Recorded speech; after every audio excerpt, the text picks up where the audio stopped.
Alright, so here's how I made this beat for Roddy Ricch.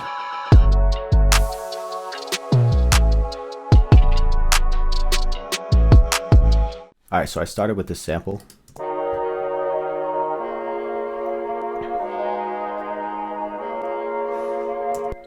I pitched it up 3 semitones because the sample's in D sharp and I wanted it to be in F sharp. I like working in F sharp because the 808s just seem to hit better in F sharp. Like, you don't have to work in F sharp obviously, but for certain beats I like it because this shit just slaps. F sharp just slaps. So after I pitched it up, it sounded like this.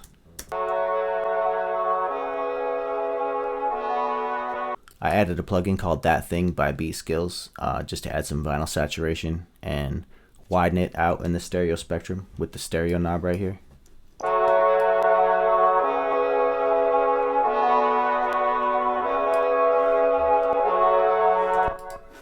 I added the EQ and rolled off a lot of the high end just to get the vocals to sit right here. I mean, this is where your vocals are going to want to sit, so a lot of times you roll it off.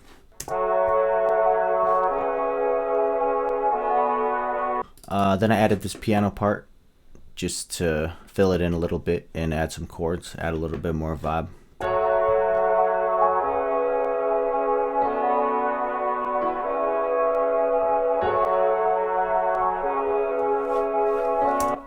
And then 808, shout out producergrind.com. This is the Spins 808. Go to producergrind.com, download the Spins 808. That's a super dope, super commonly used 808, and it sounds good. It just slaps.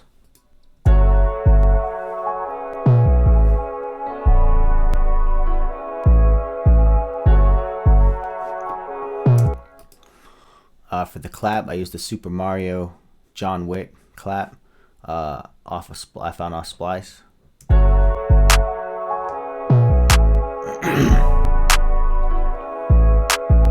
One thing I like to do with my claps, just to make it a little more natural and less robotic, is every other clap I turn the gain down. Like this one is at -1.3 dB. So every other clap I turn the volume down a little bit, and so that the clap velocity, I guess, alternates and it sounds a little more natural and less robotic. It's all about the little things you do in your beats.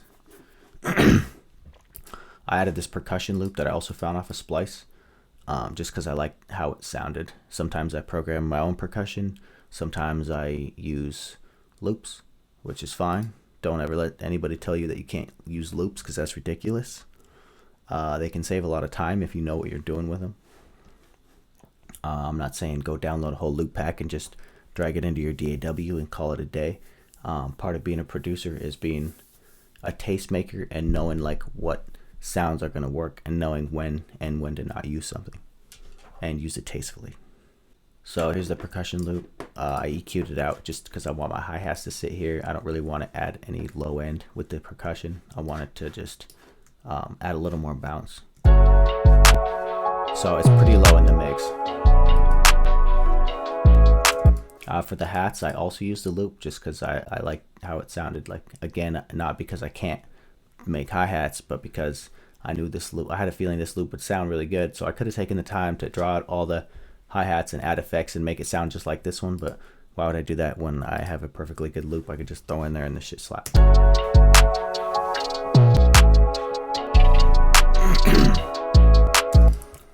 Then I added this little vocal swell just to kind of break up the monotony halfway through the measure.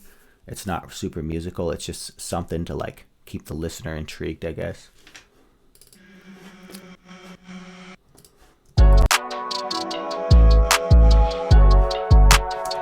And then I add what I call my small snare. That's just that little off snare to give it a little bit more bounce. And I pan them left and right.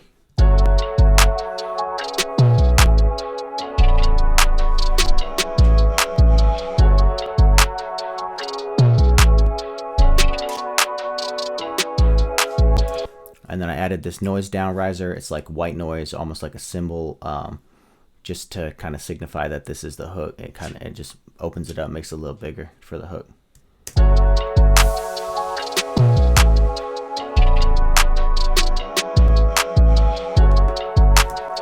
And then I added this riser at the end. Risers are good to kind of like signify the end of a measure and introduce the next part of the song.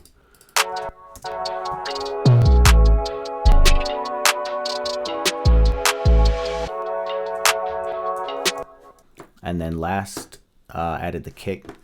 I like to do the kick last because I like to build most of the bounce in the beat with the percussive elements, so that when it comes to add the kick, I can add the kick very minimally, only where it's needed, because I think it gives the artist a lot more room to play like with their rhythms and their flow. It just gives them space to play like within the beat if you don't have kicks just jumping off all the time. Because if I didn't have all those percussive elements, I would need more kicks to get that bounce. So yeah, I add the kick in as minimally as possible just to keep the bounce going and to make it slap.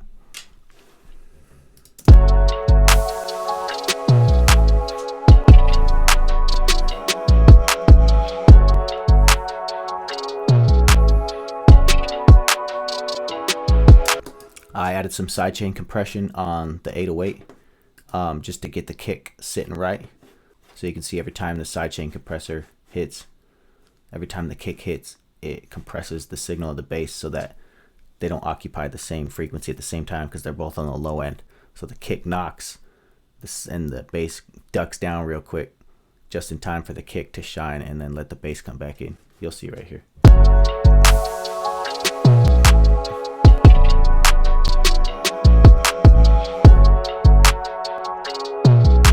See, every time the kick hitting, it ducked down the bass. So yeah. So after I build that 8-bar loop with all my elements, which is generally like the hook, just to make the verses and the other parts of the song, verse, intro, you take away elements until shit works. So like when I go from the hook into the verse, the 808s go away. It's just the sample, the clap, and the percussion, and a little bit of the snares. And then you'll see as you add elements, build it back in to your original 8-bar loop, which is the hook.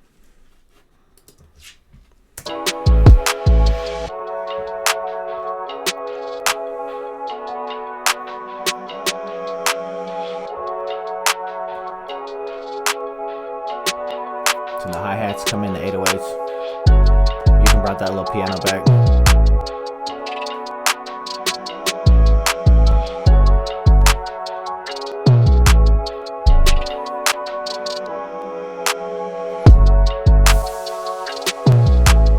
Then I got this Wonder Girl like vocal sample that I like to use in between transitions. It's kind of dope and just kind of gives it a little weirdness, I guess, just to break up the beat so it don't sound like every other beat. You can add weird little elements and kind of make it your own.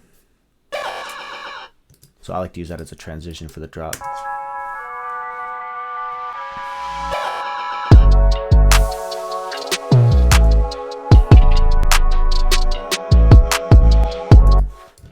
Like and subscribe if you like this video. If you have any questions, leave them in the comments. I'm going to be making a lot more videos, cook-up videos, deconstruct beats. But yeah, let me know what you guys want to see and I'll make it.